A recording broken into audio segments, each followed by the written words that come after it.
So those were his intentions. He wanted to make me a reformed businessman. And it was like he kind of wanted me to live vicariously through him. You know what I'm saying? Like he didn't want to live vicariously through me, and that was kind of like my entire life. Is like he wanted me to be a miniature replica of who he was, and I hated that. And I thank God for my mom because she was able to recognize that. I think at a young age that he wasn't going to get the best of me in terms of my aspirations and my ambitions.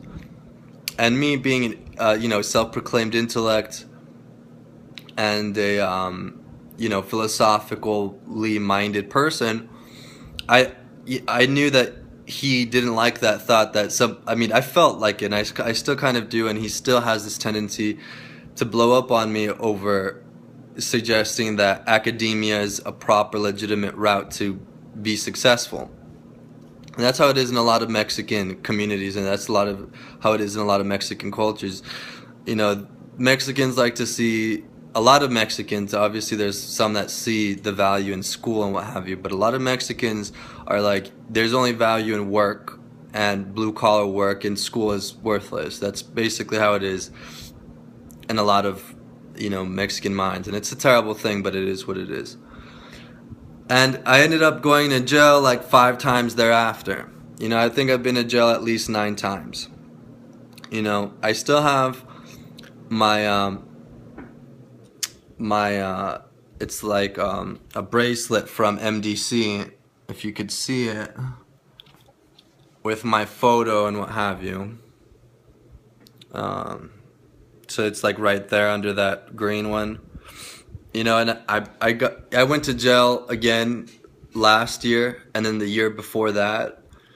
And it's been tough. It's been such a terrible thing because as being in high school, I was told by teachers and peers, like, despite the associations I made with friends that were not the most civil people, like I had friends who would fight. I had friends who once fought outside of a Dion's at like 4 o'clock in the afternoon because they were really stoned and they wanted to fight. Even in high school, before I turned 18, before I graduated high school, I was caught with cocaine, and a friend of mine could have snitched on us, and he didn't. I just had a very, aside from those experiences, there was teachers. One teacher in particular, his name was Mr. Erpenbeck from St. Michael's High School, who told me like my entire future was gonna be working at a gas station. That I had no future, basically. That I was like this delinquent and what have you, and despite my best efforts at that time, I kind of wanted to prove him wrong, and I wanted to prove others wrong, and I had my own passion and my own intellectual ambitions, and it was crazy because it was hard to reconcile this thought of being a Mexican around a lot of white people who were being bound for success, you know what I'm saying? And like the amount of the degree of the impressions I had to make upon them to be considered relevant, or it just sucked. And I fell into this self-fulfilling prophecy that I was going to end up being in jail or what have you. And I've also overdosed on cocaine. My parents have been there at the hospital while after I OD'd, and I told them it was LSD and not cocaine. My dad walked on me while I was cutting up a line once. I was a very bad person, but it was like, I would like to say, I don't play the victim card, but at the same time, I don't delude myself in thinking that my environment didn't play a role in this. And I'd like to suggest that, I wouldn't put anything on my father in regards to my own misbehaviors, but my dad kind of had this mentality that it's worth taking risks and what have you, even if they're stupid. And it was tough because I went to jail like at least 4 times before I turned 21. Like, that's how bad I was. I can't even remember how many times I went to jail before I turned 21. And I think now I'm like on my I'm already on my 8th time that I've been to jail, and it's tough because like I was kind of raised to be like this smart, good, angelic, moral human being by my mom too, and be like pragmatically smart and moral from my dad. You know what I'm saying? So it was tough because one time I spent 9 months in jail, and that's where I got my reality check. I spent 3 months in solitary confinement, you know, and I looked around, and there was a whole bunch of murderers and what have you, and rapists. You know, people tatted throughout their whole faces tatted. Like, there was a dude that had horns tatted on his forehead. All kinds of stuff. It was crazy. And I realized, like, yeah, this is my time. Like, this is the time I'm gonna change. I'm not gonna become like these dudes.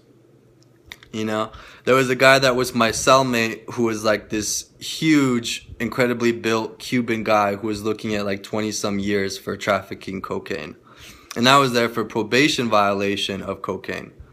You know what I'm saying? I mean, like the consequences of that, like, you know, through law is just ridiculous. I was locked up with those types of people though. I was considered a liability because I violated probation for a crime I did in Albuquerque and Santa Fe, so they transferred me to MDC, and I was in solitary confinement and held as a liability there. And then I finally had the chance to have this real awakening, a rude awakening of, you know, I'm not going to be like these people.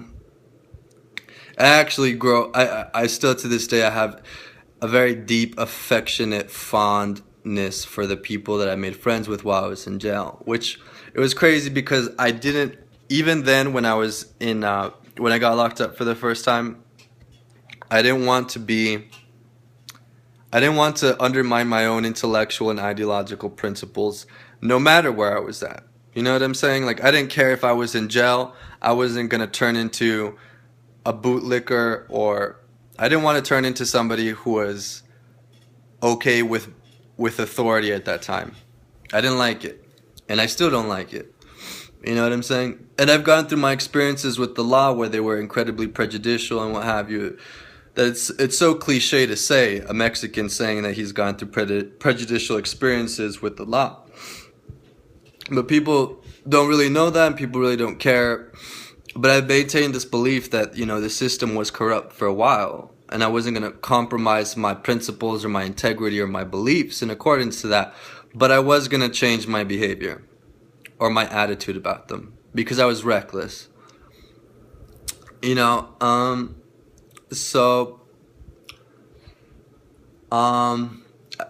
during those 9 months in MDC, I was transferred to a psych unit. My